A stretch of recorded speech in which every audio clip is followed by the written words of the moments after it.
Olá, internautas, boa noite. Estamos aqui começando mais uma live do Sindipetro RJ. Muito prazer em estar recebendo vocês aqui.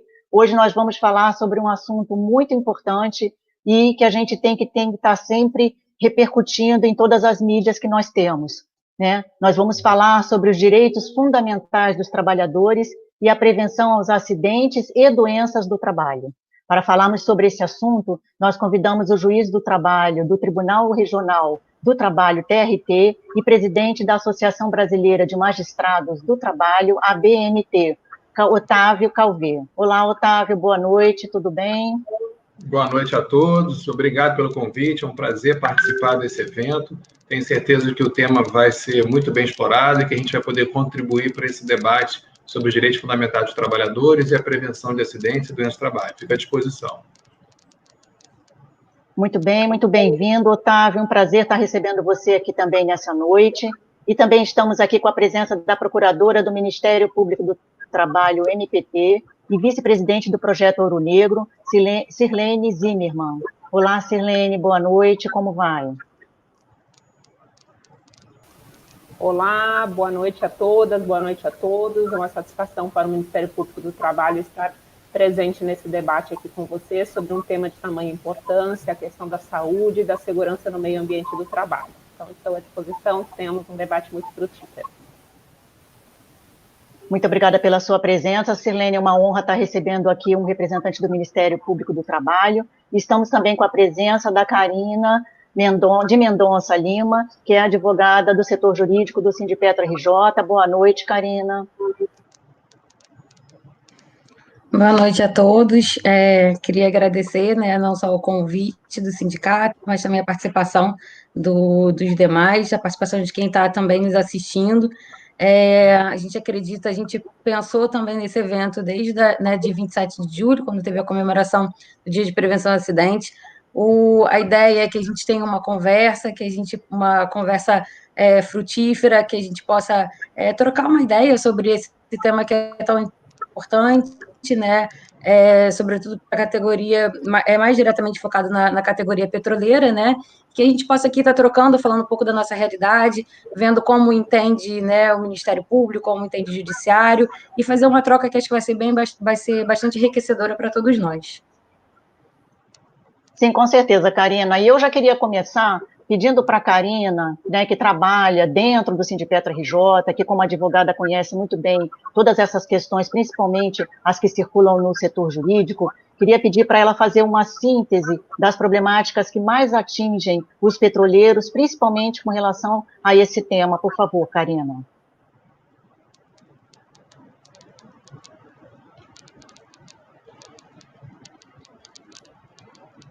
Teu microfone está fechado, Karina.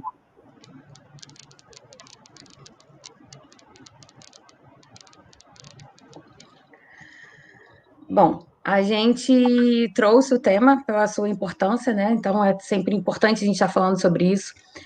A categoria petroleira, ela vem, como muitos, né? Como diversas categorias de trabalhadores, sofrendo bastante com muitas vezes o desinvestimento na área de saúde, né? E medicina do trabalho, né? Na questão de capacitação dos seus trabalhadores. A gente está falando de uma categoria que tem uma especificidade muito grande, em que a gente tem, além de diversidade de ambientes de trabalho, né, a gente tem desde do trabalho nos prédios administrativos, né, então você tem ali os riscos ambientais são diferentes, como a gente tem trabalho nas refinarias, trabalho em plataforma, que são realidades muito distintas, com treinamentos muito distintos e riscos, a exposição a riscos bastante diferenciados, né. A gente vem atuando como sindicato na proteção dos direitos na saúde dos trabalhadores, né, na integridade física desses trabalhadores. A gente tem que pensar que muitas vezes, quando a gente fala de um acidente na categoria petroleira, a gente está falando tanto dos acidentes muito comuns, né, infelizmente comuns, como às vezes é o acidente no transporte, né, de determinados materiais, de coisas que podem, às vezes, afetar um membro, né, como pode afetar a vida, e às vezes a gente está falando também de acidentes, às vezes, como incêndios, como explosões, que desencadeiam uma série de acidentes, muitas vezes fatais, né, em escala. Então, para a gente, esse é um tema muito caro, e tem ficado ainda mais caro agora no momento da pandemia, que a gente tem encontrado uma resistência da empresa, né? E aí eu falo mais diretamente das empresas do sistema Petrobras, que são aquelas mais afetas, né? Que afetam mais diretamente a categoria petroleira. A gente não pode esquecer também das empresas do setor privado, mas a Petrobras, até pelo porte que ela tem, né, ela acaba influenciando diretamente no tratamento que é dado à questão pelas empresas do setor privado também. Então, nesse momento de pandemia, no momento em que o mundo vem implementando o teletrabalho, aqui não tem sido diferente, a gente sabe que é um modelo que ele tende a ficar permanente pela economia que gera, né, para as empresas. A gente começa a ter uma série de questões que são importantes de ser tratadas, como o acidente de trabalho, no caso de Covid, se gera ou não gera doença do trabalho, acidentes em teletrabalho, se é um acidente de trabalho ou não. Então, enfim, são diversas questões que têm afligido a categoria petroleira de um modo geral e que acho que a gente vai poder abordar aqui, para além de outras questões, né? Tá ótimo, Karina. Vamos então começar a falação, né, com os nossos convidados, e eu já vou avisar aos internautas que logo depois da fala deles a gente vai abrir para perguntas e respostas. Então vocês podem já começar a enviar aí pelos comentários para a gente poder já estar fazendo a organização aqui para começar logo após, né, a falação deles, a gente começar a passar essas perguntas para eles, por favor. Vamos então começar com o Otávio Calvé, que é juiz do TRT e também presidente da ABNT. Por favor, Calvé. Olá, pessoal. Então, quando a gente vai falar de um tema dessa magnitude, né, é importante a gente lembrar que o primeiro aspecto mais relevante é a conscientização, né, e compreendermos o alcance e a importância do Instituto. Né. O direito à saúde é um direito fundamental de todos os cidadãos. E, obviamente, o trabalhador, quando ingressa numa situação de emprego ou qualquer tipo de relação trabalhista, ele não perde seus direitos fundamentais como cidadão, pelo contrário. Além dos direitos gerais, ele vai ter ainda direitos específicos, no nosso caso aqui, especialmente ligado às questões de meio ambiente e do trabalho. Né? Então, quando a gente fala que todo trabalhador tem o direito fundamental à saúde, é importante a gente lembrar que esse direito fundamental ele vai ter uma eficácia que já é extraída da própria Constituição, de não só levar todos nós, intérpretes do mundo trabalhista, a buscarmos interpretações no sentido da concretização desse direito fundamental, a analisarmos todas as normas trabalhistas que são criadas, tanto as anteriores da Constituição como as agora criadas, e fazermos uma filtragem constitucional, sempre buscando o sentido delas a partir desses valores consagrados na nossa Constituição, e também vinculando a conduta de todos os atores, públicos e privados, ou seja, tanto o legislador tem que promover esse valor em concreto para os trabalhadores, para os cidadãos de uma forma geral, como o Poder Judiciário fica vinculado nas suas interpretações a fazer valer esses valores na prática, né? E o trabalhador ainda pode, né, ele tem ainda uma eficácia muito importante desse direito fundamental, que é a vinculação da conduta do empregador, que é um ator privado. Ou seja, o empregador, no contexto das relações trabalhistas, ele também está obrigado a implementar esse valor da saúde. Isso tudo do ponto de vista objetivo da eficácia desse direito fundamental. Agora, também é importante a gente lembrar que todo direito fundamental vai trazer um outro tipo de eficácia, ou seja, de efeitos na prática, que é uma tutela para a preservação desse direito, não só para evitar que haja lesão a ele, como na necessidade, já acontecendo a lesão, de reparação do direito lesionado. Então, a gente pode, assim, de forma muito rápida, dizer que, de forma genérica, a Constituição garante a todos quanto ao direito à saúde, e especialmente os trabalhadores, porque, além da proteção genérica, ele tem toda a proteção específica de meio ambiente do trabalho e de todas as normas de saúde e segurança que são específicas do mundo trabalhista para preservar a saúde, a segurança, a higiene do trabalhador. Tá? Então, assim, quando a gente coloca essa temática genérica, e trazendo aqui já para alguns questionamentos que a doutora Karina lançou, né, que acho importante a gente debater, a gente tem que lembrar que nesse momento em que a gente está vivenciando uma pandemia, que a gente está vivenciando medidas emergenciais em razão do coronavírus, né, nós temos que sempre ter uma conduta que busque um dos princípios maiores ligados ao meio ambiente de trabalho, que é a prevenção. Eu acho que toda a conduta que a gente deve buscar agora é de prevenção e mais, nesse período que a gente está vivendo, levar ao último grau a ideia da presunção da boa-fé, que é uma exigência legal, é o que a gente espera de todos os atores sociais nesse momento. Então, assim, tanto o empregador quanto o empregado tem que estar imbuído do espírito de boa-fé, de atuarem no sentido de preservação da saúde, não só do próprio trabalhador, mas de toda a sociedade.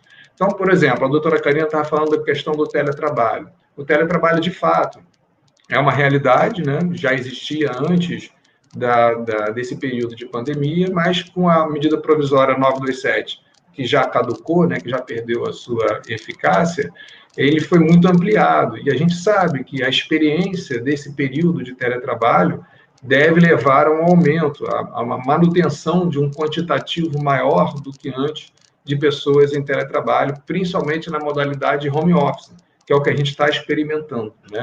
Lembrando que a gente está vivenciando um teletrabalho que é um teletrabalho atípico, né? A gente foi colocado, né, inclusive nós no Poder Judiciário, fomos colocados em home office, sem estrutura nenhuma, sem instalações adequadas, cada um tendo que buscar a sua própria forma de conseguir manter o trabalho e sem uma organização familiar que permita isso adequadamente, né? Estamos todos isolados, né, na sua grande maioria, no isolamento ainda num grau bastante razoável, vivenciando os problemas cotidianos, os problemas familiares e os problemas do trabalho misturado. Isso é óbvio que afeta nossa saúde psíquica, é óbvio que isso afeta as questões ligadas à moral do trabalhador, enfim, né? A gente está vendo muita gente depressiva, muita gente com dificuldade de manter as mesmas condutas nesse período de emergência. Agora, o que nos cabe, né? Nos cabe, eu acho, buscar uma interpretação que permita a realização dessas novidades, que permita que isso aconteça, porque não tem como a gente negar a necessidade dessas novas medidas, mas sem perder a essência que sempre foi do direito ao trabalho de preservação do local de trabalho. Então, por exemplo, na questão do teletrabalho, me parece que o empregador fica vinculado a buscar a melhor forma desse trabalho remoto, fica vinculado a ter a responsabilidade quanto à estrutura física até que o empregado vai necessitar para poder fazer esse trabalho à distância e não simplesmente jogar o problema para o trabalhador. E isso é uma conduta de boa-fé que a gente espera, né? Que o empregador esteja vinculado, esteja buscando soluções para que possa passar por esse período, né? E quanto à questão específica de se a contaminação pelo coronavírus, né, se a pessoa que fica doente, né, que fica com a Covid, ela está sofrendo um acidente de trabalho ou não, a gente sabe que essa questão aí já teve idas e vindas e me parece que o caminho é a gente buscar o tradicional, que é trabalharmos com as presunções, né? Então, só para jogar a ideia para depois a gente debater, eu entendo que a gente tem que buscar a Lei 8.213, que fala que, em regra, a gente não vai ter a presunção de contaminação por conta do trabalho, com as exceções das pessoas que estão expostas diretamente ao vírus por conta da atividade laboral, tá? Por hora, isso aí fica à disposição.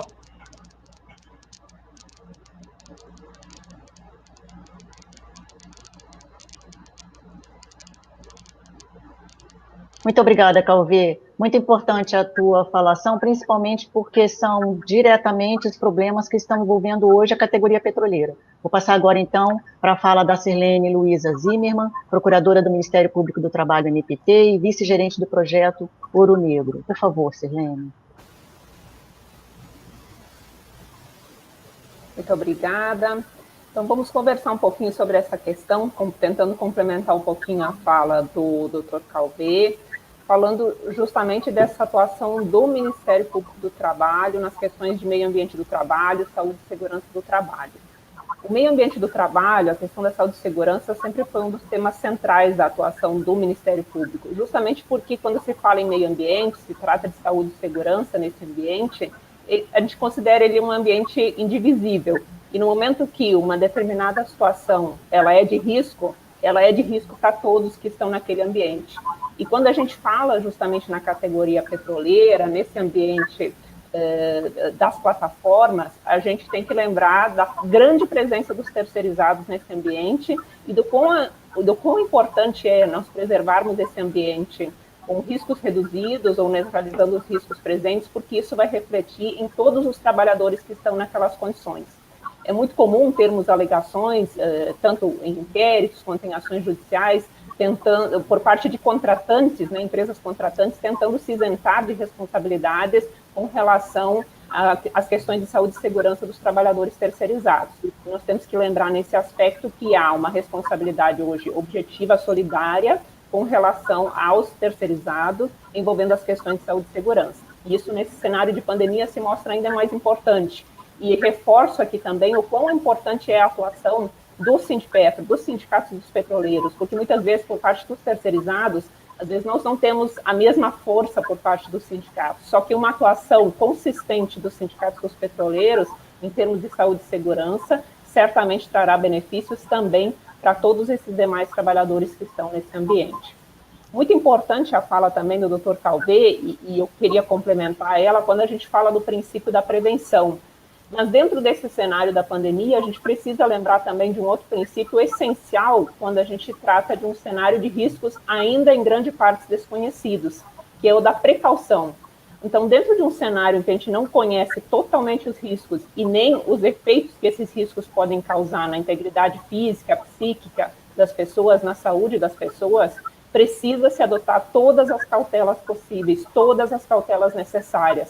Quando a gente fala, por exemplo, na questão, certamente os petroleiros vão saber do que eu estou falando. A gente está falando num teste rápido e discutindo qual é o tipo de interpretação, IgM positivo, com IgG já positivo, podemos embarcar ou não podemos embarcar? Na dúvida, não se deve embarcar, porque há a possibilidade desse trabalhador ainda estar transmitindo o vírus e, de repente, gerar um surto naquela unidade. É certo que as pesquisas, os estudos evidenciam que muitas pessoas com IgG já ativado não terão mais possibilidade de transmissão do vírus, mas há potencial de transmissão em 30% a 40% das pessoas. Então, não sabendo como identificar esses 30% a 40% das pessoas, precisa-se aplicar a precaução e precisa-se, por essa linha, seguir adotando as cautelas necessárias. Uma outra questão importante quando se fala em meio ambiente é justamente a questão das normas regulamentadoras. Nós passamos e estamos vivendo um período de revisão dessas normas regulamentadoras e por parte das empresas, em alguns aspectos, houve até uma certa comemoração no sentido de que, se houvesse uma redução dessas normas regulamentadoras, seria muito mais fácil a prática ali da diária envolvendo as questões de saúde e segurança. Eu tenho um posicionamento diverso, porque eu vejo as normas regulamentadoras como normas extremamente técnicas, e sendo técnicas, elas são orientativas para a empresa no sentido do que efetivamente precisa ser feito.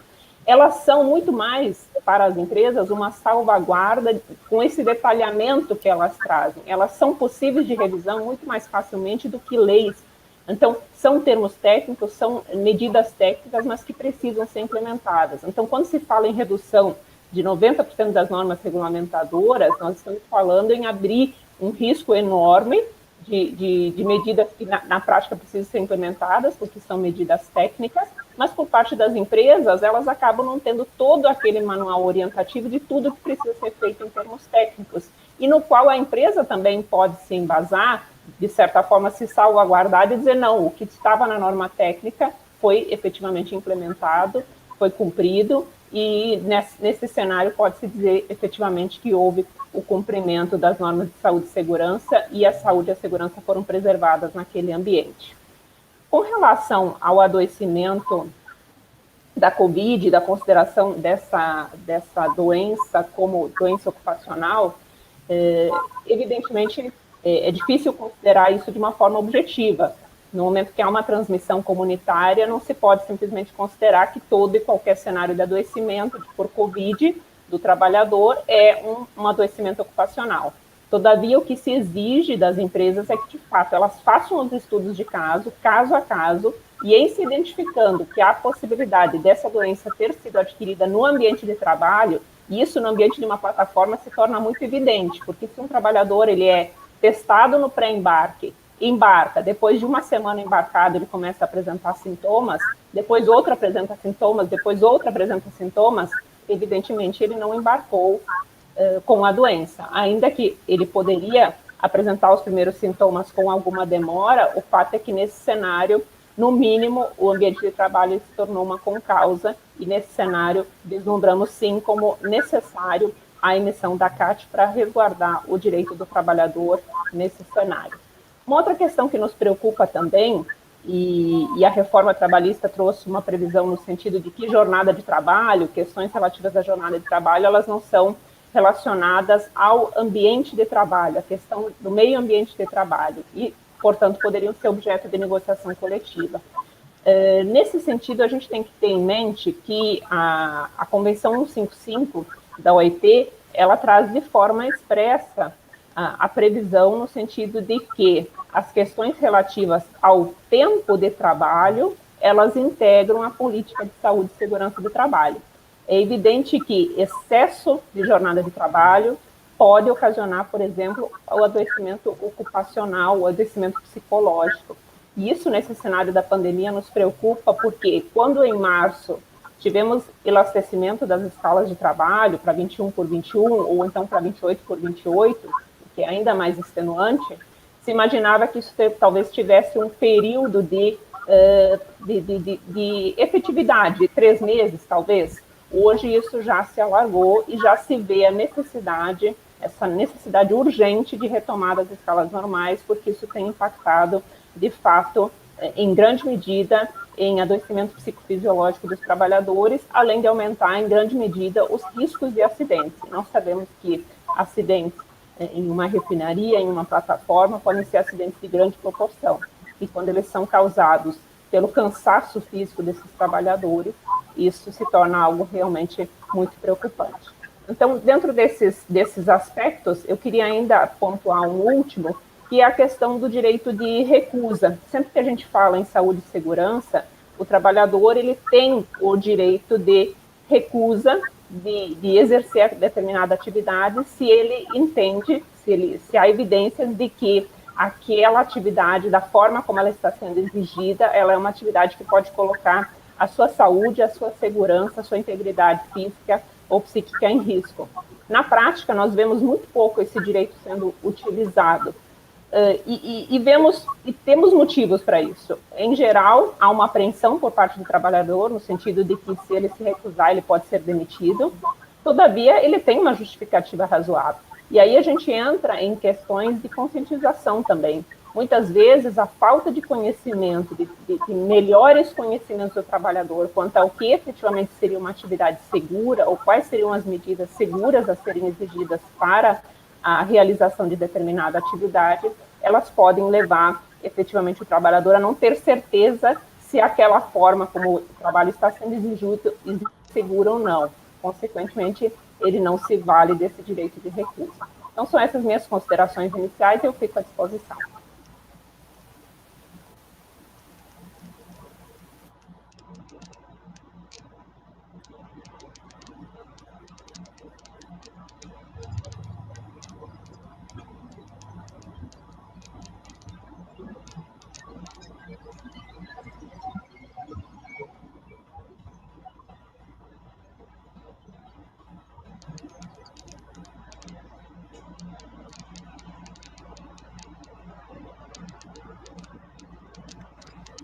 Rosa, tá?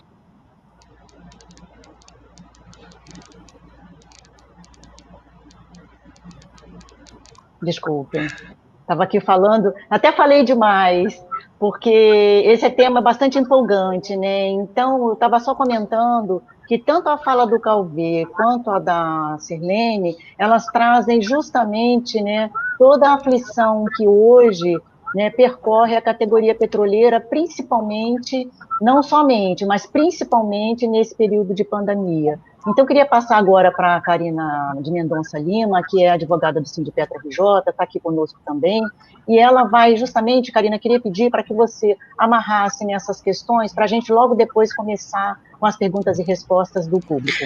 Bom, eu vou tentar ser sucinta aqui, né, para a gente entrar na parte, né, das perguntas, mas, assim, acho que muito já foi dito, né, aqui, acho que o principal e o essencial já foi dito. Eu queria só acrescentar um ponto que eu acho importante, que quando a gente fala da proteção à saúde, né, do trabalhador, essa definição, né, de a luta contra as doenças, né, os acidentes de trabalho, queria trazer a visão da OIT, que coloca essa proteção do trabalhador como um elemento, né, de justiça social, né, um elemento fundamental de justiça social. Então, a Constituição da OIT, por exemplo, ela vai chamar a atenção para o fato, né, e ela diz que a proteção do trabalhador contra as doenças, sejam ou não profissionais, e contra os acidentes do trabalho, é um elemento fundamental da justiça social. Daí, esse direito ele é colocado, né, direito a condições de trabalho decente e ao entorno de trabalho seguro e saudável, ele é reafirmado na Declaração da Filadélfia, 1944, como que vai tratar, né, sobre justiça social, é colocado como um elemento fundamental para a justiça social, como uma globalização equitativa.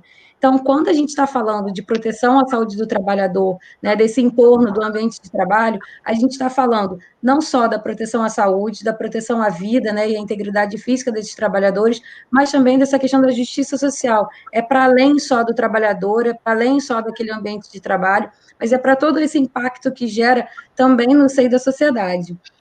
Né? Então, é importante colocar o ordenamento jurídico brasileiro, ele capta essa essencialidade do direito que a gente está tratando aqui, vai colocar na Constituição Federal, né, como foi dito aqui pelo Dr. Calvé e também pela doutora Sirlene, como é um direito fundamental, né, a gente está falando de um direito fundamental dos trabalhadores, e aí não só o direito à saúde, como também o direito ao meio ambiente de trabalho seguro, equilibrado, higiênico e saudável, né? Então, é disso que a gente está tratando. Então, quando a gente vê, então, esse é um direito dos trabalhadores, é um direito fundamental dos trabalhadores, é um direito das categorias e é um direito da sociedade, né? Então, é nesse aspecto amplo que a gente tem que ver o direito do qual a gente está tratando. E dentro disso, a gente vem num caminhar, né, apesar da Constituição não ter sido alterada, a gente vem num caminhar de medidas, às vezes legislativas, medidas políticas, às vezes medidas empresariais,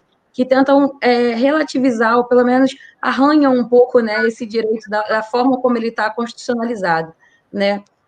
A gente poderia colocar aqui, alguns exemplos rápidos aqui, a portaria 972, né, de agosto de 2019, acho que foi 21 de agosto, se eu não me engano, que vai revogar uma dezena de comissões tripartites que atuavam para melhorar as condições de saúde e segurança dos trabalhadores. Dentre elas, tinha uma comissão muito importante, que é a comissão do benzeno, que é essencial para a categoria petroleira. Então, quando você faz uma revogação dessas comissões, né, que, através de uma portaria, né, e comissões tão importantes, você começa já, isso é significativo para os trabalhadores, porque você começa a tentar fazer uma redução, né, você pode ter medidas que vão não reduzir os riscos como está previsto na Constituição, mas sim tem o potencial de aumentá-los. Né? A gente teve um pouquinho antes a Lei 13.467, né, que é conhecida como a Reforma Trabalhista, que passa a permitir o enquadramento do grau de insalubridade, né, que ele possa ser objeto de negociação coletiva. Isso para a gente também é um assunto muito caro, porque a gente sabe o quanto a insalubridade, né, o grau de insalubridade, ele afeta a saúde dos trabalhadores. É claro que ele ser objeto de negociação coletiva traz uma importância também para os trabalhadores e para os próprios sindicatos, né, essencialmente para poder ter um sindicato forte e atuante, e aí eu queria resgatar um pouquinho da fala da doutora Sirlene, né, que é o sindicato, é o Sindipetro RJ, são os outros sindipetros, mas também os sindicatos dos terceirizados, né, das empresas terceirizadas, que a gente sabe que às vezes não tem essa força tão grande, né, são muitas vezes categorias que se veem pulverizadas dentro de um sistema como o sistema Petrobras. Então, é importante que haja uma atuação conjunta para poder fazer, né, negociações coletivas que efetivamente impliquem numa redução desses riscos e não de uma janela para um aumento desses riscos, né? E dentro, mais especificamente, né, também queria só também colocar, antes teve uma medida do governo, né, que falou logo no início, né, a tentativa de extinguir cerca de 90% das normas regulamentadoras, né, sobre o argumento de que seriam altos custos de emprego no Brasil, em função de uma normatização absolutamente bizantina, anacrônica e hostil, que foi dito à época, né, segundo os meios de comunicação. E é também contra isso que a gente tem que se posicionar, porque a gente sabe que isso tudo tem que ser visto dentro desse contexto, não só para muito além de uma política partidária ou coisa do gênero, mas enquanto direito dos trabalhadores, é isso que a gente precisa focar, né, mais diretamente nesse momento. E no sistema Petrobras, a gente tem também, eu falei que a gente tem medidas legislativas, tem às vezes medidas do governo e tem também medidas empresariais. A gente vem enfrentando isso dentro do sistema Petrobras, tem um aumento do POB nas plataformas, né, que gera um aumento populacional, né, digamos assim, na plataforma muito grande, né, o que é perigoso, desde o seu transporte até mesmo a manutenção dos trabalhadores em quantitativo elevado nas plataformas.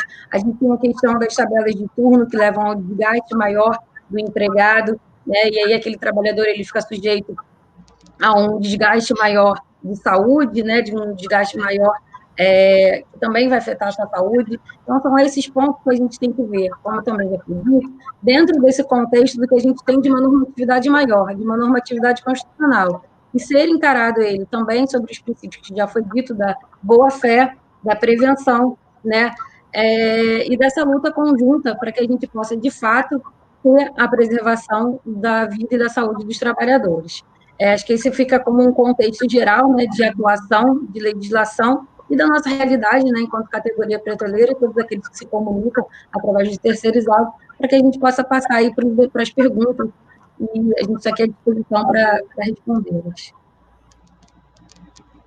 Tá ótimo, Karina, muito obrigada. Bom, a gente tem aqui inúmeros comentários sobre esse assunto, né, como a gente colocou no início, né, um tema bastante carente de debate, justamente para todos os trabalhadores no Brasil, porque as regras são sempre impostas e acaba que elas não são seguidas, né. Então, tem aqui uma pergunta, Calvi, que eu gostaria que você comentasse, né, mais um comentário também sobre o que foi falado, que é justamente o que você buscou abordar com relação à questão da falta geral de estrutura, né, que nós não tivemos com essa chegada do coronavírus, né, e que acabou que a gente teve um teletrabalho implantado sem um regramento, né, ele foi praticamente imposto na sociedade para os trabalhadores, e é um dos problemas que hoje os petroleiros justamente estão enfrentando. Eu acho assim, eu acho que a gente tem que entender o contexto em que as coisas aconteceram, né? Nós tivemos um fato que era completamente inesperado, essa pandemia, né? Nós precisamos de adotar medidas urgentes, nós que eu falo sociedade, né? Medidas urgentes que a gente não havia experimentado antes, e isso precisou ser feito de forma rápida. Então, assim, na minha ótica, o empregador que adotou essa solução de colocar o pessoal em teletrabalho, assim, mesmo sem estrutura, ele não errou, né? Eu posso falar que talvez algumas coisas poderiam ter acontecido de forma melhor, mas a solução de afastar o pessoal do ambiente de trabalho, deixar o pessoal em home office, né, em casa, isolado, e conseguindo manter a prestação de trabalho, mantendo o pagamento de salários, mantendo a renda do trabalhador, num primeiro momento, foi, assim, a grande solução, né? A gente também tem que reconhecer que ninguém estava preparado para essa emergência. Então, assim, o foco foi, não vai trabalhar, fica em casa, isolamento, mantém o trabalho funcionando, mantém salário, mantém renda. Então, assim, é compreensível que essa medida tenha sido permitida e que tenha sido adotada num primeiro momento, talvez de uma forma mais desestruturada.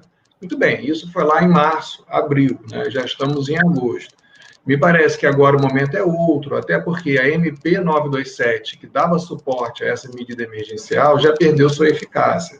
Então, nós temos que lembrar que hoje o que está em vigor em teletrabalho é o que já estava antes da emergência, antes da calamidade, que é tão somente a CLT com seus poucos artigos que regem a matéria. Artigos esses que são escassos, que não dão todo o supedâneo legal para a gente resolver os problemas de teletrabalho, mas que já dão uma pista. Pela CLT, não é qualquer um que pode ficar em teletrabalho. Pela CLT, são só aqueles trabalhadores que mantêm contato com a empresa por meio de recursos telemáticos e de comunicação, ou seja, não é para ser utilizado para todo e qualquer tipo de atividade laboral. Então, eu acho que nesse momento que agora a gente está passando de calamidade, o empregador tem que ter uma outra mentalidade ao fazer essa escolha de querer o teletrabalho. Primeiro que ele não pode mais impor, vai precisar do acordo do trabalhador. Repito, a MP 927 não tem mais eficácia. E segundo, que ele vai ter que se adequar ao regramento que já existia antes, que é tão somente a CLT ali no artigo 75A e seguinte, com todos os riscos que se envolvem. E, utilizando a fala da doutora Sirlene, perfeita para mim, o que o empregador tem que mais pensar nesse momento é precaução, é cautela. Tudo que ele tentar fazer de diferente, ele tem que sempre fazer colocando o trabalhador numa situação mais vantajosa, e não o oposto.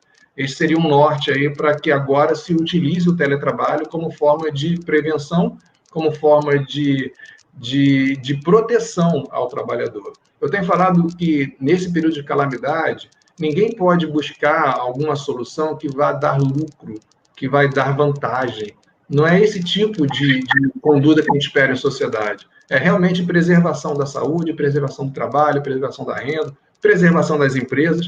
É dessa forma que a gente deve interpretar, de uma forma geral, o momento que a gente está vivenciando. Sim, eu inclusive ia trazer que, justamente, aproveitando a pandemia, várias empresas estão, inclusive, querendo manter esse teletrabalho errado, né? Sirlene, quer comentar?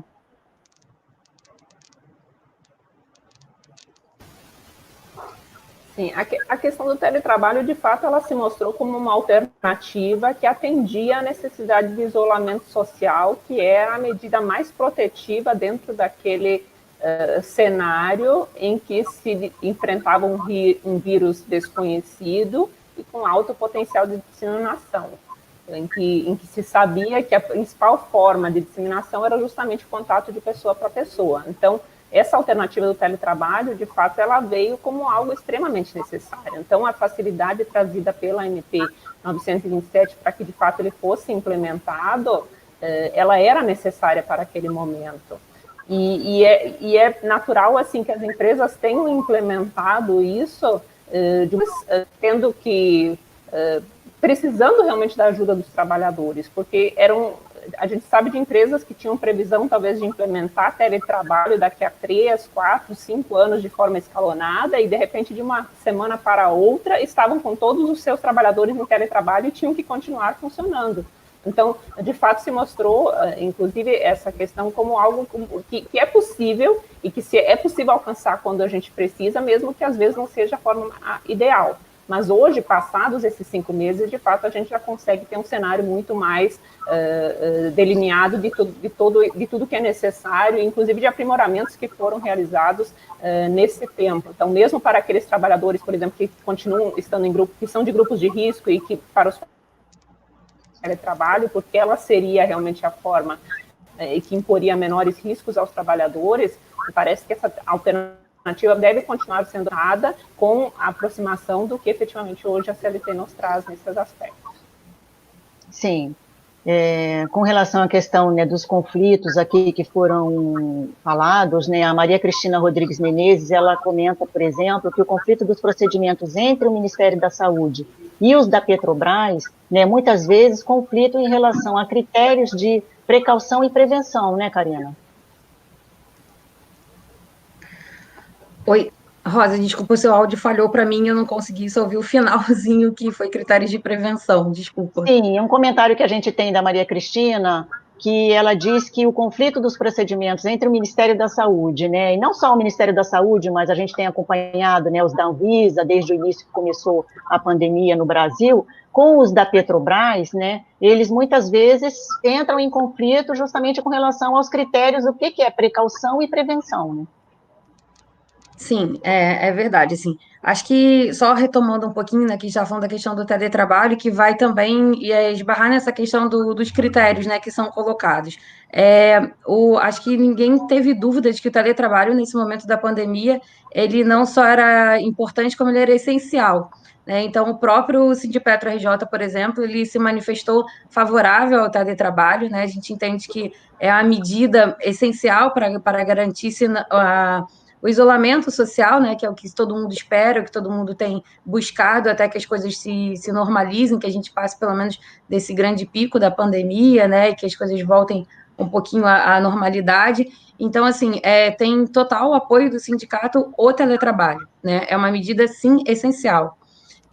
O que acontece começa a vir um pouco dessa questão do que é prevenção, o que é devido e o que não é devido, né? Então, assim, por exemplo, a gente tem uma ação judicial, né, sobre o teletrabalho, mas a ação judicial ela não é contra o teletrabalho, ela vai esbarrar em algumas medidas que já estavam previstas na MP 927, né? Então, por exemplo, foi da noite para o dia, né, não obedeceu, por exemplo, às 48 horas, mas era uma situação de emergência, né? Então, assim, você quer mesmo que o teletrabalho seja implementado naquele momento como segurança. Então, o que acontece? Agora, a própria MP prevê, por exemplo, 30 dias depois para se celebrar um acordo, que não foi feito, né? Assim, para ter o contrato escrito que vá regulamentar aquelas normas dali do teletrabalho. Então, são esses aspectos contra a implementação que são importantes de serem debatidos, né? De serem pontuados, e que já eram naquele momento, e agora, quando se encaminha para um modelo, né, que tende a ser permanente, começam a ser mais essencial, né, também da gente ter esse acerto, né, entre as partes quanto a essas medidas, a reembolso de custos e uma série de outras coisas. Quanto a essa questão, e aí também vem exatamente esse aspecto de o que a gente tem de contrário, né? A gente sabe que existem notas técnicas da Petrobras, por exemplo, já foi dito aqui, né, da questão do positivo com positivo, né, que é a autorização do embarque, essas coisas. Então, tem algumas medidas que elas são contrárias, né? Tem a questão do quantitativo nos camarotes, uma série de medidas que vêm sendo adotadas que são contrárias às medidas tanto da Anvisa, medidas, né, da vigilância sanitária, medidas, às vezes, da ANP, uma série de outras medidas, inclusive contra a própria CLT. Então, são esses aspectos que a gente tende a se reunir para debater e começar a ir aparando as arestas, né, daquilo que foi colocado como uma forma emergencial, que ele seja adequado para essa nova realidade e que seja adequado também às normas, por exemplo, de saúde, o que é de saúde, né, pública, que seja regrado de acordo com os órgãos de saúde pública que estão regulamentando sobre isso, né? Sim. Então, são esses contrapontos que têm que ser balizados, né? Sim, com certeza. Bom, a gente tem aqui também uma pergunta aí para o meritíssimo juiz. Se um médico da Petrobras, né, se submete a uma norma técnica que contraria estudos científicos e expõe trabalhadores aos riscos, né, isso é um ato criminoso? Né, pode ser processado? Pergunta da Leninha Farias. Aí eu já vou emendar, Calvê, com uma outra aqui, que é o seguinte, do Roberto Santos, né, diretor do Sindipetro RJ. Os médicos das empresas que permitem os trabalhadores trabalharem, por exemplo, com o IgM positivo, que é diariamente, né, a gente tem isso daí diariamente, podem ser responsabilizados no futuro por algum adoecimento ou surto da doença, e aí eu acrescento, morte, inclusive, de petroleiro, porque já aconteceu, né? A gente já teve caso de óbito. Então, assim, são as grandes questões, né? Então, para eu responder, primeiro eu tenho que deixar claro, assim, que eu não posso adentrar em casos concretos. Como magistrada, a Loman não me autoriza a falar de casos concretos, né? Então, eu vou responder do ponto de vista teórico, tá? Em tese, o que eu acho que é a conduta que deve ser observada, né?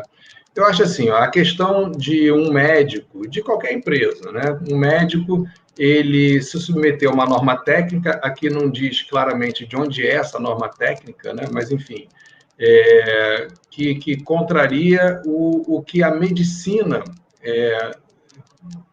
apregoa para determinado procedimento, determinada cautela, enfim. Eu acho assim, a gente vai ter que questionar essa norma técnica. Eu acho que nenhum profissional pode ser obtuso no exercício da sua profissão, né?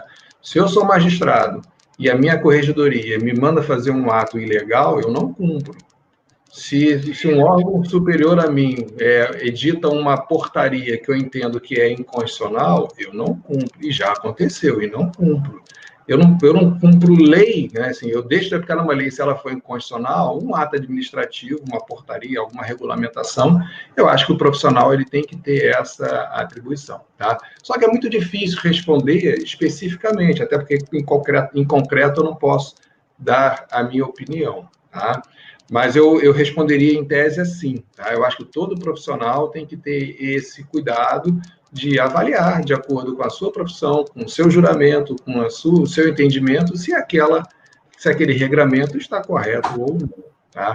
E eu acho que a segunda pergunta, ela vai mais ou menos no mesmo sentido, né? Se a gente tiver já uma lei, alguma coisa assim, que já se chegou a um consenso geral na sociedade, que com o IgM positivo é possível trabalhar ou não, se isso já tivesse totalmente estabelecido, e que me parece que não está, né, seria uma coisa. Agora, como me parece que o médico ele ainda tem que ter uma atitude de reconhecer que ainda há muitas inconsistências sobre as informações a respeito desse vírus, ainda há muitas notícias que nos surpreendem a cada dia, de pessoas que já se consideravam imunes e que voltam a ser contaminadas, por exemplo. Então, assim, me parece que a melhor conduta é sempre pensar no princípio da precaução, né? De evitar esse tipo de trabalho para evitar o contágio. E aí eu acho que no caso específico, né, como a gente está falando aqui, muito voltado para os petroleiros, e a gente tem essa situação do embarque, que é um ambiente que fica ali em confinamento, eu acho que a precaução tem que ser triplicada, como o doutor Sirlene falou. Acho que nós temos que pensar nisso. É um ambiente que potencialmente pode gerar mais contaminações, e aí é óbvio que a presunção vai ser favorável ao trabalhador, né? Porque se eu embarco sem e lá dentro a gente tem um surto, me parece que é óbvio que a contaminação é decorrente do trabalho. Sim, com certeza. E, inclusive, principalmente nas plataformas, né, nós temos aí várias denúncias desde os primeiros dias, né, da chegada do coronavírus no Brasil, no Sindipetro RJ, não só o Sindipetro RJ, mas todos os sindicatos, né, da base da categoria petroleira no Brasil têm feito denúncias, inclusive com várias, né, notícias, inclusive na mídia, né, geral, sobre as contaminações justamente em plataformas, porque não teve esse tipo de cuidado. A gente está até aí com um comentário, de que a P77 apresentou um surto de Covid-19 há algumas semanas, né, poucas semanas, agora, inclusive, quando estão aí dizendo que já está tudo quase controlado, né, que a gente já pode começar a abrir, já abriram em vários lugares, então a gente continua vendo isso na categoria. Agora a gente tem aqui uma pergunta também sobre, justamente com relação a essa questão do tema da nossa live de hoje, né, diante dos direitos, que a gente sabe das prevenções, né, a gente sabe de tudo que existe, né, quer dizer, a legislação protetiva, ela a gente pode chamar de maravilhosa aqui, né, a Leninha Farias colocando, é uma legislação maravilhosa no caso, mas falta efetividade com relação a ela, né, é o quê? Faltaria, então, o quê? Fiscalização, na visão de vocês? Calvê. Então, na minha visão, né, eu sou juiz do trabalho há 23 anos, né, e uma das coisas que mais me deixa triste na minha profissão é justamente essa fala da Leninha, né, Leninha Farias. A gente tem uma legislação que busca proteção por todos os lados, e na prática, ali no nosso cotidiano, a gente vê reiteradamente o descumprimento, né. E aí várias causas são apontadas para isso, né, alguns apontam a dificuldade de cumprimento, outros apontam que, na verdade, acaba sendo um grande negócio descumprir, né? Você descumpre a legislação e aí do percentual de pessoas afetadas pelo descumprimento vem uma pequena fatia buscar reparação no judiciário, daquela pequena fatia que vem, muitos fazem acordo, ainda para receber menos, parcelado, sem juros, então acaba isso entrando o descumprimento dentro de uma normalidade e muitas vezes coroada com o próprio sistema, né? Porque a gente resolve o problema, mas não consegue buscar a tão desejada efetividade. E aí uma das situações que a gente realmente se ressente é de baixa fiscalização. Não que os auditores fiscais do trabalho não sejam bons profissionais, é que a gente sabe que o quantitativo realmente é muito baixo, né? E aí a gente tem que pensar para além disso, eu acho. A gente tem que pensar na atuação dos próprios atores sociais, né, como os sindicatos, que a gente sabe que tem um papel extremamente relevante, os sindicatos atuantes e fortes, em resolver esse vácuo, e a instituição representado hoje pela Silene, no MPT, que também faz um papel importantíssimo nesse sentido de fechar também, por outra ponta, a dificuldade de cumprimento da legislação trabalhista. Mas o que eu desejaria mesmo como juiz é um dia ver que o meu trabalho é cada vez mais desnecessário, né? Porque as coisas funcionam e a legislação é cumprida. É esse desejo que eu tenho como juiz, terminar minha carreira assim, nossa, não precisamos mais de ninguém para exigir o cumprimento. É isso que eu gostaria de ver, de fato. Tá ótimo, tomara. Queria ver também, queria estar aqui junto para assistir isso daí. Sirlene, por favor, sobre essa questão. É bem interessante até essa colocação do Dr. Calvé, porque num cenário que às vezes se fala, vamos acabar com a Justiça do Trabalho, com o Ministério Público do Trabalho, mas acabar com as instituições sem acabar com os problemas seria apenas transferi-los. Na prática, o que a gente precisa é justamente ter o tratamento desses problemas para evitar que realmente eles venham a acontecer.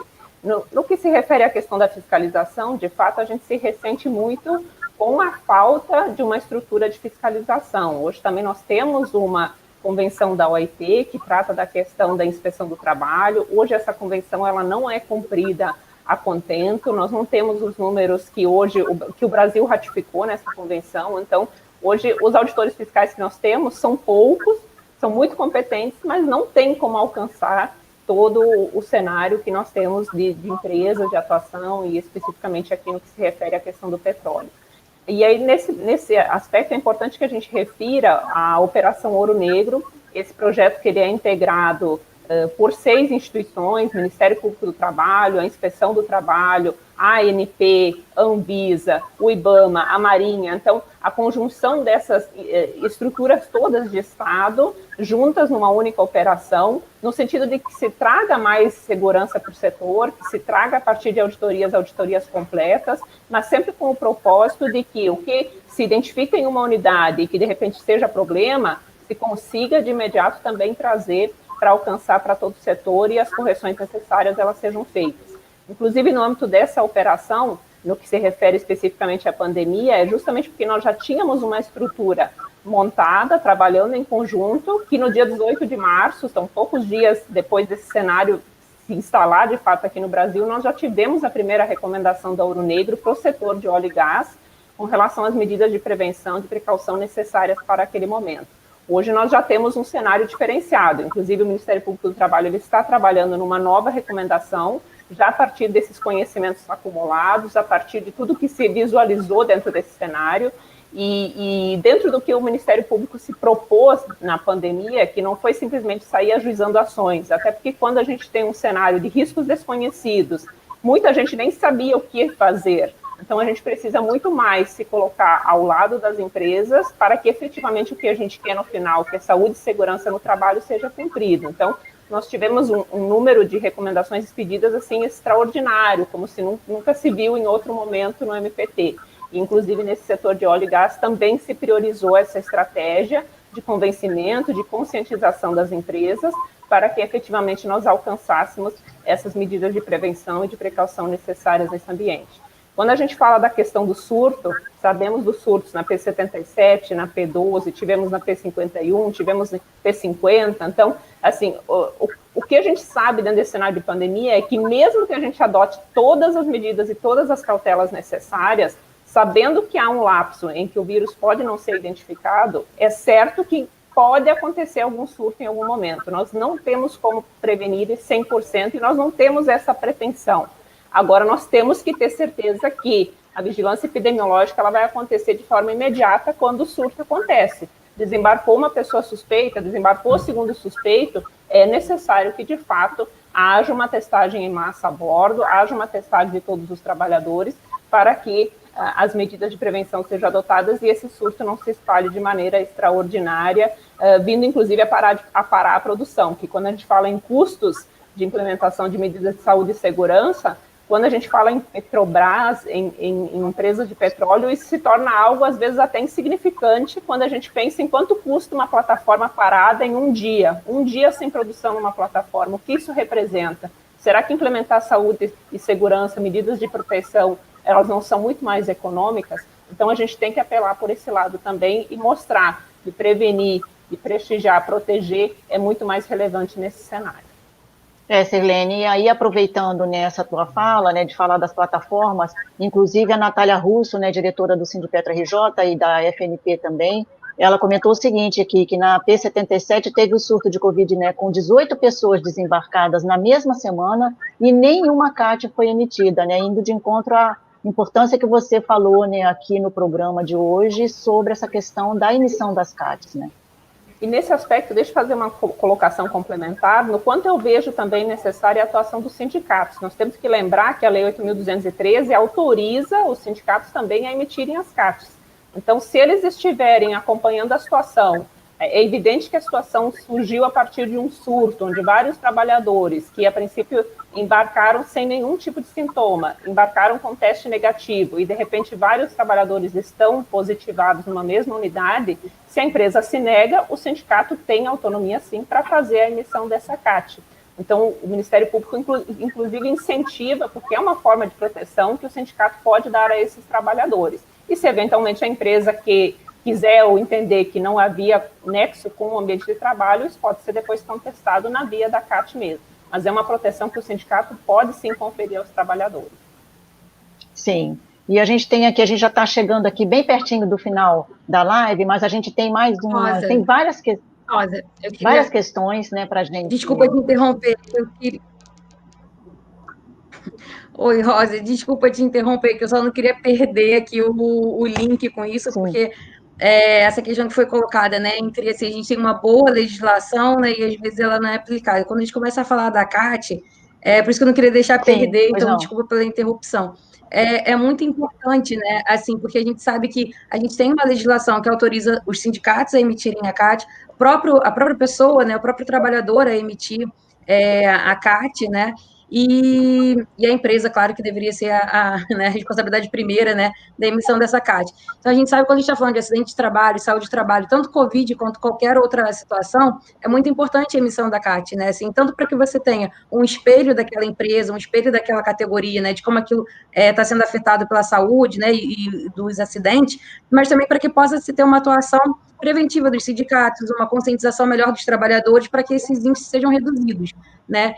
E a gente acaba vendo que muitas vezes os próprios trabalhadores e algumas vezes os sindicatos também, eles acabam tendo, por N fatores, né, não espelhando essa realidade. A gente sabe, por exemplo, no caso da Petrobras, que a Petrobras ela aplica multas, né, para as empresas terceirizadas que estejam envolvidas em acidentes ou em coisas do tipo. O que acontece com isso?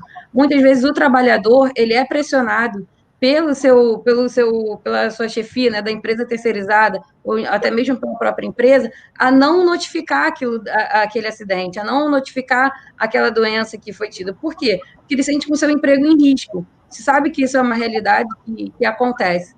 Então, assim, é claro que o risco ele vai acontecer sempre, né? Quando a gente fala de terceirizados, a gente está sempre falando de uma categoria precarizada, né? De um trabalho precarizado, os riscos são maiores, mas é importante, então, quando a gente coloca esse diálogo entre como fazer, né? Entre a legislação, ela sair só daquela boa legislação no papel e passar a ser uma proteção efetiva para os trabalhadores, né, para a sociedade, a gente precisa também atuar nisso, né? Então, não é importante colocar que não é só o judiciário que vai atuar, não é só o Ministério Público, não é só a legislação no papel. Cabe a todos nós, como trabalhadores, como sindicato, atuar nisso, para que isso, né, para dar esse amparo para o trabalhador, para que ele não esteja só individual naquela situação de CAT, por exemplo, mas que também seja um amparo coletivo, uma atuação coletiva para que esses números não sejam mascarados, para que não, e aí eu não estou falando só do sistema Petrobras, estou falando, né, dos acidentes de trabalho, da doença do trabalho como um todo, para que a gente tenha consiga apurar de fato o que é, para que essa realidade se mostre e que essa proteção se efetive, né? Então, isso é uma responsabilidade também de todos nós. Sim, Karina.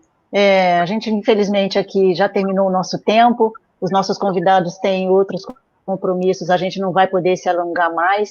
Temos vários comentários, né, aqui dos nossos internautas, e eu vou, né, pedir a gentileza, se vocês puderem depois olhar ou enviar as respostas, os comentários entrarem na rede, ou a gente mesmo pode estar passando para vocês solicitando, né, respostas para essas questões. Tem vários assuntos muito interessantes, muito pertinentes, mas que a gente, infelizmente, aqui pelo tempo não vai dar para estar fazendo, né, esse debate aqui nesse momento. Eu quero, então, já pedir para o juiz, né, que esteve aqui conosco, Otávio Calvé. Muito obrigada, Calvé, juiz do TRT, né, também presidente da ANT, e que faça as suas considerações finais, por favor, se despeça dos nossos internautas.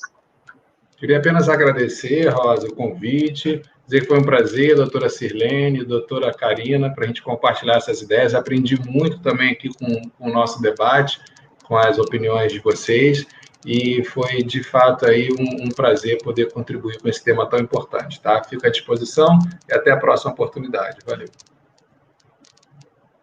Muito obrigada, Otávio. Muito prazer em ter recebido você aqui na live do Sindipetro RJ hoje. Já fica o convite para um retorno aí próximo, porque assunto aqui é o que não falta, né?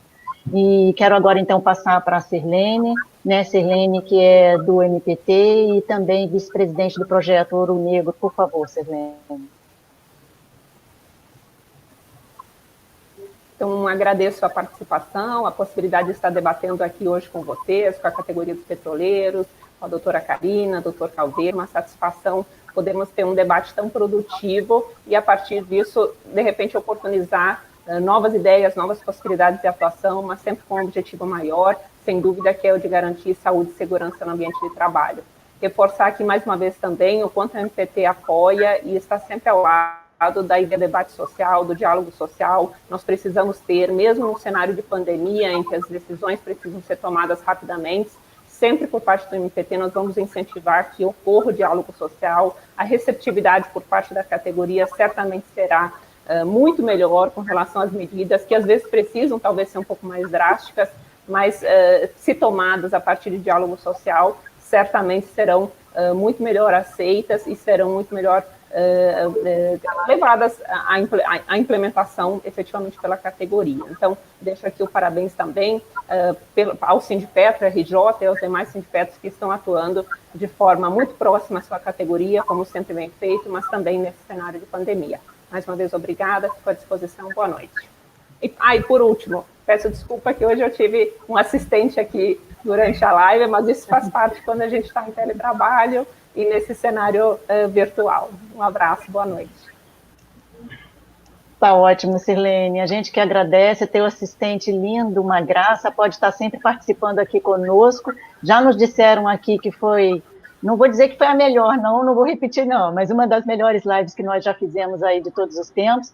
Já deixo aqui o convite extensivo a vocês dois de estarem aqui conosco de novo. Falta muito isso, sabe, a gente tá do dia a dia aqui, né, eu que sou jornalista, a gente está sempre, todos os dias repercutindo o máximo que a gente pode para a sociedade, os assuntos dessa categoria, que não são só dessa categoria, né, como a gente falou aqui, são assuntos que são aí, né, acometem toda a classe trabalhadora, né, principalmente os trabalhadores essenciais, que são essa categoria que não pode, né, mesmo no momento como a gente viu aí, gravíssimo, de um coronavírus, né, que abateu a sociedade mundial, eles não podem deixar de trabalhar, porque senão realmente para tudo, né, então eles movem esse mundo e a gente tem que cuidar deles. Né? Então, agora, Karina, eu tenho uma tarefa para você, que é o seguinte, é uma última perguntinha, vou pedir para você fazer o seu encerramento, além de estar passando a pergunta, o mais rápido possível para a gente poder encerrar a live de hoje, que é o seguinte, deixa eu procurar aqui, peraí.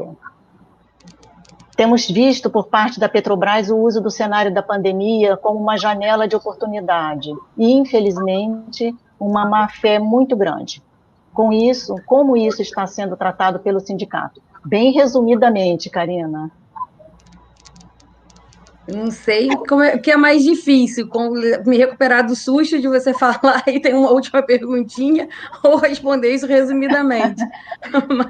mas assim, bom, realmente, a gente pode falar da Petrobras, que é a empresa que a gente trabalha, né, mais diretamente, mas infelizmente a gente vê que isso é um movimento que tem acontecido, conversando às vezes com outros sindicatos, outros profissionais, a gente vê que infelizmente a pandemia tem sido utilizada por algumas empresas, né, como essa janela de oportunidade para implementar medidas inadequadas, às vezes de forma unilateral, porque outro dia eu estava assistindo a uma live do Souto Maior, que é um desembargador né, também que atua na área trabalhista, e ele falou uma coisa que eu tenho interiorizado, né, que ele fala que a gente está vivendo a questão da lógica do mal menor, que ele fala, né? E a pandemia veio nesse cenário. Então, a gente já vem de um cenário de perdas de alguns direitos.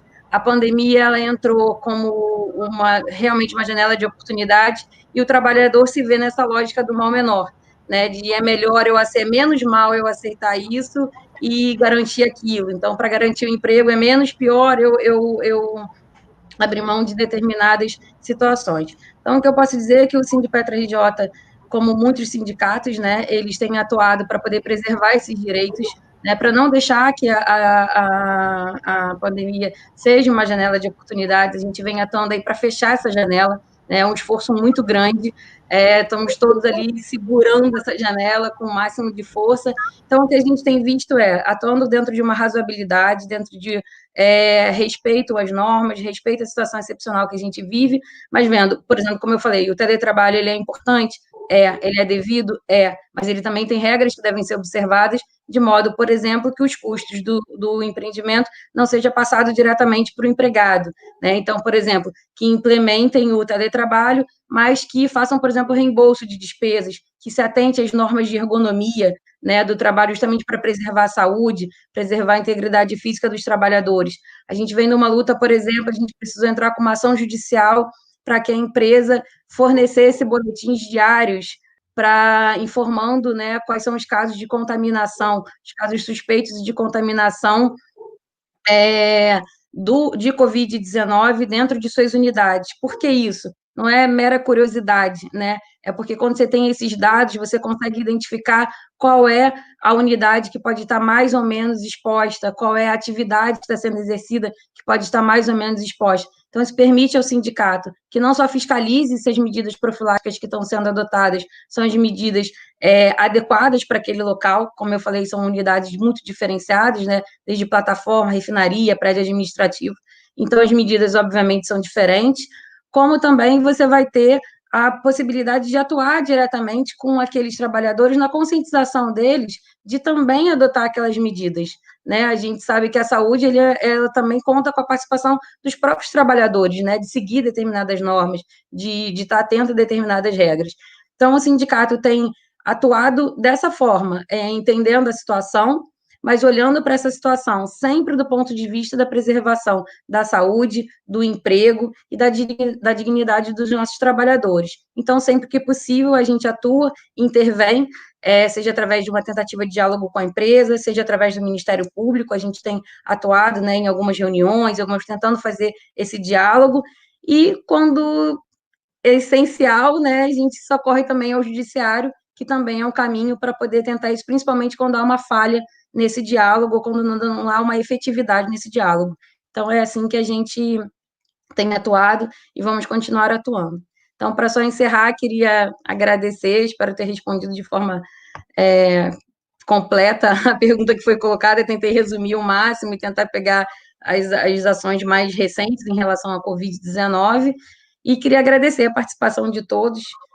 Acho que ficou claro que a saúde, né, é um direito fundamental, um direito que todos os trabalhadores têm, mas a luta por ela é contínua, né? Então, vamos estar todos aí continuamente trabalhando e atuando para que isso seja um direito efetivado no dia a dia. Tá ótimo, Karina. Eu só tenho a agradecer a presença de vocês três aqui hoje. Eu acho que foi, né, como a gente já comentou aqui, uma live bastante importante, inclusive vídeos, comentários, né? A gente está precisando muito voltar a falar desse tema. Já estou pensando na próxima. A gente vai se falar em breve aí. Agradeço demais a disponibilidade, né, tanto do juiz aí, da Sirlene, né, e também da doutora Karina, de estar aqui conosco nessa noite. O Sindipetra RJ agradece muito, toda a categoria aqui assistindo, né, e a gente peço, então, para que compartilhem, né, quem não teve a oportunidade de estar aqui nesse é a prevenção aos acidentes e doenças do trabalho, que compartilhe, né, vamos divulgar ao máximo, porque vai estar tudo aí disponibilizado, tanto no Facebook do sindicato, como também no canal da TV Petroleira no YouTube. Agradeço demais a presença de vocês, dos internautas, e até a próxima.